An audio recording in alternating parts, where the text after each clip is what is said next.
que, tava direto com ela no telefone e ela começou com uns papos de crente dentro de casa. Eu falei, que conversa é essa? Virou crente agora, ficou louca, tá querendo nada de santa. Eu estava totalmente resistente a tudo aquilo, eu não queria nada de Deus. Minha vida já está uma droga, ainda a mulher vira crente. Eu falei, pelo amor de Deus, onde é que isso vai parar? E ela se envolvendo cada vez mais. Era o tempo todo, era toda briga, ela ligava para uma irmã, para chorar para as irmãs. Eu falava, meu Deus, nem sei quem são essas pessoas, está falando da nossa vida. E eu viajava para fazer show com a banda, ela ia para a periferia, passava o fim de semana na casa das irmãs. E as irmãs não tinham tempo ruim, meu amigo. Era culto todo dia, o dia todo, era monte, era vigília, Ela voltava tendo que descarregar isso em alguém, e era eu. Eu não aguentava aquilo. Eu sei que eu fui resistindo, daqui a pouco ela veio com uma notícia, essas irmãs vão vir aqui em casa. Eu falei, isso não está legal.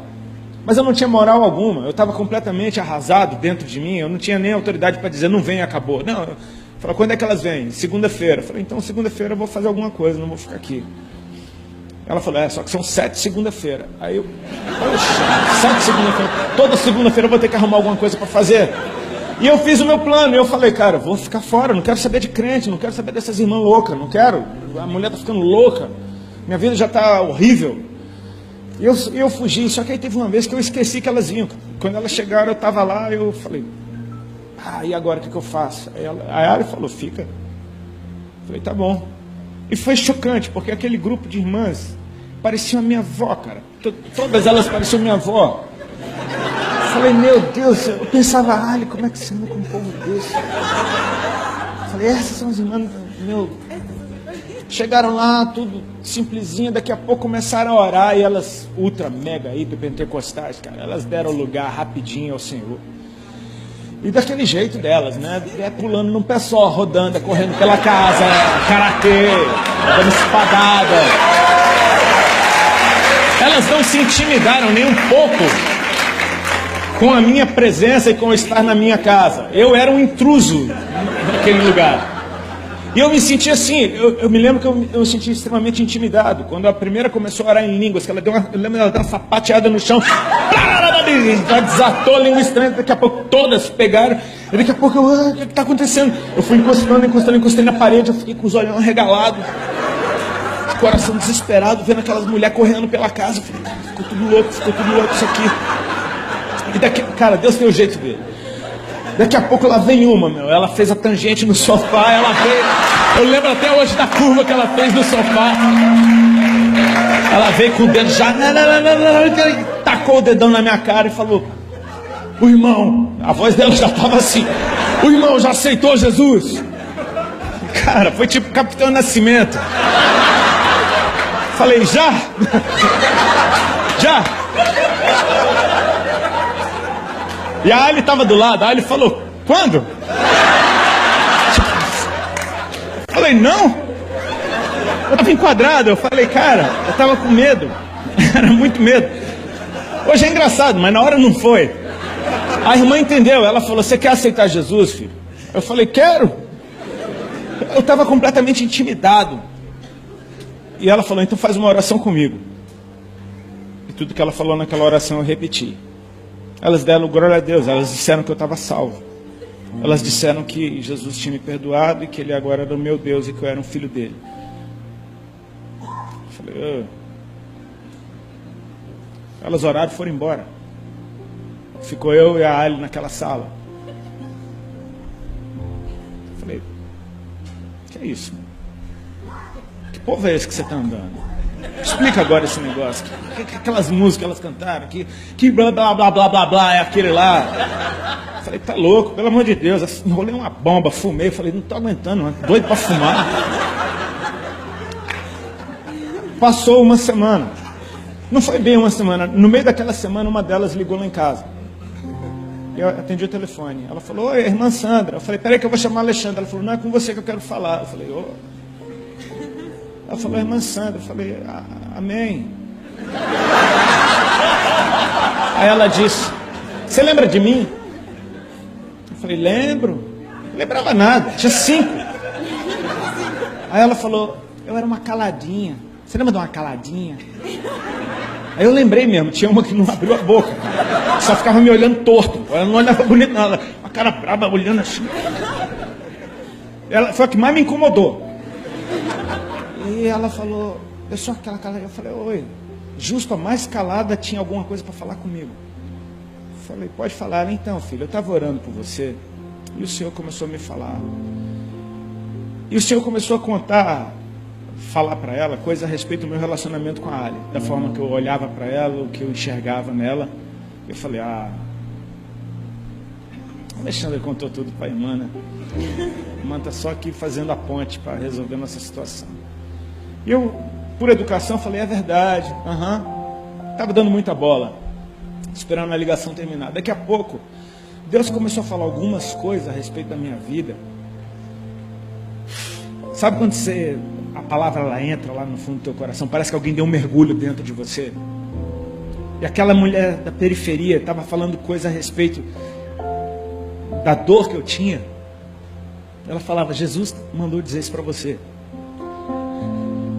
E assim foi lindo, porque... Desculpa. Eu sou desses caras que anda falando no telefone andando. Eu tinha um espelho no corredor. Eu parei na frente daquele espelho, o cara estava chorando. Só de ouvir que ele me amava. E aquilo assim atraiu meu coração, porque eu falei, cara, tem algo maior. Veio a segunda-feira seguinte e eu não relutei, eu quis ficar. Eu já falei, poxa, qual é? Sabe a curiosidade, o Senhor ele toca a gente com a curiosidade. Ele não mostra tudo e Ele nunca vai mostrar tudo. Isso é lindo a respeito dele. Ele vai manter a gente buscando sempre. Eu queria saber, como assim? Vieram aquelas irmãs, fizeram aquela gritaria na sala, correram, pularam, gritaram. Eu já não fiquei com medo, eu já estava acostumado. Parei, fiquei fingindo que eu estava orando. Só mexendo a boca. E de repente, cara, uma delas lá veio na minha direção, fazendo a curva no sofá. Eu falei, já sei o que vai acontecer, ela vem orar por mim. Isso é interessante a gente saber como a gente se torna religioso rápido. A gente já sabe tudo que vai acontecer. Eu falei, não, ela vai vir aqui na minha direção, ela vai orar por mim. E foi dito e feito, e ela veio. Só que ela não veio com o dedo na minha cara, ela veio com a mão na minha cabeça. Ela botou a mão na minha cabeça e ela parou e ela começou a orar em línguas. Eu naturalmente não entendia nada do que ela estava falando, eu simplesmente fiquei quietinho no meu canto. No meio daquela oração, ela tomada, cheia do Espírito Santo, ela baixou a mão até a minha barriga. E ficou orando com a mão na minha barriga. E eu achando aquilo tudo estranho, de repente ela parou. E sem nenhum drama, sem nenhum floreio, sem nenhum tom de voz diferente, ela me entregou um recado.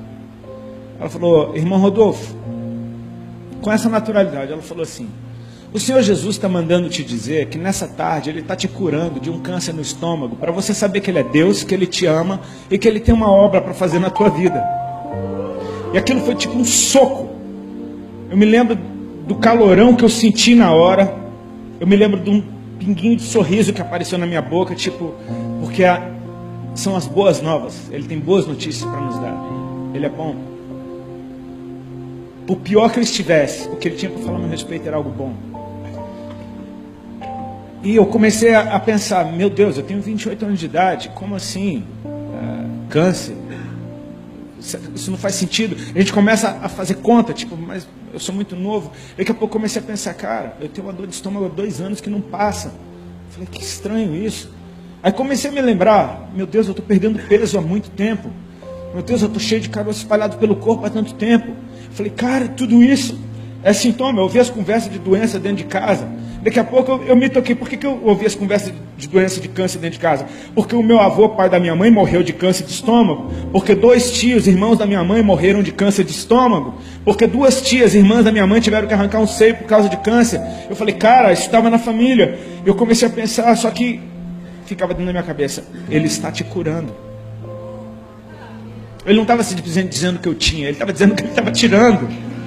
Eu nunca vi ninguém, uma ministração de cura desse jeito, porque não foi repreensão da doença, não foi sai em nome de Jesus, foi um recado. Ela disse, Ele está mandando te dizer que Ele está te curando, para você saber que Ele é Deus, que Ele te ama e que Ele tem uma obra na tua vida. E o que aconteceu? Aquilo se manifestou no meu físico. Naquela tarde, eu me lembro que quando a gente estava terminando de orar, de mãos dadas, eu comecei a soprar. Eu soprava muito forte até sair todo o ar do meu pulmão. E aquilo ficou até estranho. Eu me senti até constrangido, porque eu falei, que coisa estranha que eu estou fazendo, por que eu estou fazendo isso? Veio na minha mente, tem algo saindo de você. Eu percebi, cara, ela falou de um câncer no estômago. Eu prestei atenção, meu estômago não estava doendo. Eu falei, cara, não está doendo. Interessante. Aquilo era uma segunda-feira. Passou a terça, passou a quarta-feira. Na quinta-feira eu acordei de manhã, tomei banho. E quando fui passar desodorante, não tinha caroço nenhum debaixo do braço. Eu falei, cara, o que é isso? Eu olhei outro braço, não tinha caroço nenhum. Eu apertei na virilha, não tinha caroço nenhum. Eram muitos, eram bolotas enormes, mais ou menos desse tamanho. Eu contei 9 num braço uma vez, mais um monte no outro. Eu mal fechava os braços, eu tinha que tomar 2 anti-inflamatórios por dia. Eu estava nesse ritmo há uns 4 meses para fechar os braços. Doía demais. E de repente aquilo tudo desaparecia, estava tudo branquinho. Eu me lembro que eu saí correndo pela casa. Ele vem ver um negócio. Ele estava secando o cabelo no outro banheiro. O que foi? Eu falei, olha isso aqui. Eu apertava fundo, eu tentava procurar, não tinha nada. Ali eu falei, cara, Ele é real. Para tudo. Falei, eu sei que você está me vendo aqui agora. Aquilo mexeu comigo. Eu falei, cara, Ele é real, Ele me ama. Só que a ficha demorou para cair. Eu ia morrer, eu não vou mais. Meus dias estavam acabando.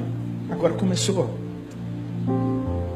Sabe, antes de tudo, queridos, a bondade do Senhor se manifestou. E por causa da bondade dEle, eu quis estar perto dEle. Então eu comecei a andar com as irmãzinhas também. Comecei a ir para lá e para cá. Eu falei, quero aprender. Me fala mais de Jesus. Todo culto que eu ia tinha alguma coisa para eu ouvir. Todo culto aconteceu alguma coisa. Deus foi fazendo coisas tão rápidas na nossa vida. A gente noivou em semanas, porque a irmã falou, olha, é bom vocês casarem. E estava chegando o aniversário da Alha, eu comprei um par de aliança de presente e fiz o nosso noivado debaixo da mesa do restaurante. Falei, dá sua mão aqui, enfiei sem ela ver. Ela olhou, chorou. E aí a gente foi dar notícia do noivado para os pais dela. Fomos para Balneário Camboriú. Pega a prancha, pega umas roupas. Vamos de última hora. Pega o bagulho que tem, leva. E fomos lá e eu não me programei. Então cheguei lá em Balneário, eu tinha pouca maconha. E eu me lembro de um dia no hotel, eu estava tentando fumar. Quer dizer, eu estava fumando e tentando ler a Bíblia. Porque eu estava apaixonado por Deus. Eu não sabia nada dele. Eu não conhecia um livro da Bíblia, eu não sabia nada. Eu só sabia da palavra do cego de Jericó, que foi o que a irmã pregou no dia que eu aceitei Jesus. Eu estava procurando o tal do cego na Bíblia, não achava ele. Fumando meu bagulho, a Ali tinha ido para a casa da mãe dela, eu estava no hotel, eu estou lá fumando, daqui a pouco eu estou fumando e eu estou prestando atenção. Cara, é o último baseado que eu tenho. Eu falei, comecei a esquecer da Bíblia, comecei a pensar, é o último baseado que eu tenho, como é que eu vou fazer para fumar amanhã? O que é que eu vou fazer? E aí, como é que eu vou fazer? É o último. Daqui a pouco eu comecei a... É o último. Cara, é o último. Fumei ele todinho. Miserável. É o último, cara. É o último. E sabe o que foi engraçado? Que quando eu terminei de fumar ele, acabou. Eu falei, eu vou fumar tudo para não ter chance de eu querer depois. Falei, cara, eu estava decidido. É o último, acabou. Falei, o que eu faço agora? Eu estava lá doidão, sem maconha, com a Bíblia. Hoje eu sei que foi o Espírito. Na hora eu achei que foi uma grande ideia. Eu peguei o telefone e liguei para a casa da mãe da Ali. Era umas 11h30 da noite. A Ali atendeu. Ela falou, oi amor, já estou indo para casa. Ela veio se explicando. Eu falei, não, eu tenho uma notícia para te dar. Com a voz de doidão. Ela falou, qual a notícia, irmão? Eu falei, parei de fumar. 5 minutos depois do último baseado, eu dei testemunho. Parei de fumar. Ela fez alguns segundos de silêncio e disse, amém. Porque eu acho que ela não queria parar de fumar. E eu nunca mais botei um baseado na boca. Deixa eu te falar. É a bondade do Senhor. bondade do Senhor. Ele foi muito bom comigo. Ele começou a me atrair e eu comecei a ter tanto prazer nos momentos que eu estava perto dele. Que eu ia naquelas igrejinhas da periferia, eu não sabia nada de nada, então eu ia a todas as igrejas ao mesmo tempo.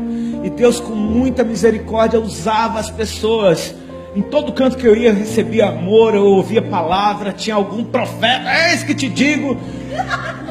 Era intenso o negócio, era uma coisa que não parava. E a gente ia ficando bobo. Eu me lembro de uma vez, eu saí de um culto na casa de um irmão, que era numa favela. E eu todo chorado, aí todo culto. E aí eu cheguei no carro, acendi um cigarro, e eu tô chorando, eu falando, cara, cigarro não tem mais nada a ver. Daqui a pouco eu comecei a querer parar de fumar cigarro. Quando você vê, as coisas foram caminhando simplesmente por exposição à presença dele. O Espírito convence. Ele foi me convencendo, tipo, isso aqui não é legal. Não é que eu não posso fumar porque senão eu vou pro inferno. Não, é tipo assim, poxa, ele é tão bom, por que eu ainda tô preso nisso? Eu comecei a olhar para ele, e você percebe, conhece a verdade, cara. Ela te liberta. Eu comecei a ir atrás dele, eu comecei a buscá-lo, comecei a querer conhecê-lo. E nessa inocência de simplesmente se mover por aquilo que meu coração estava me impulsionando, porque em questão de meses eu estava noivo, não fumava mais maconha, estava ficando gordinho, engordei 19 quilos em 3 meses. Virei uma bolinha, todo mundo percebendo, tá gordinho. Agora eu começava a ouvir bullying. E eu estava amando aquele bullying, porque eu falei, cara, esse bullying, ele testifica de que eu estou curado, não é viagem, está acontecendo. Eu apertava debaixo do braço o dia inteiro, só para ver se não tinha nada ali. Então, sabe aquele dia que você fala, poxa, será que isso não é uma viagem da minha cabeça? Apertava debaixo do... Não é. O Chechel até brincou uma vez, né, meu batera, ele é cheio de tiradinha, ele não pode ouvir uma tiradinha dessa. Uma oportunidade, eu estava uma vez contando um testemunho e ele ouvindo, eu estava falando que, eu falei, irmãos, tinha vezes que meu sovaco pregava para mim, porque era só apertar debaixo do braço que eu me lembrava que Jesus era real. Aí eu vi o Chechel caindo na risada. Esse cara tá rindo. Daqui a pouco ele chegou, Rodi, sabe como é o nome do teu sovaco, cara? Falei, qual? Aí ele, é Axilas Malafaia.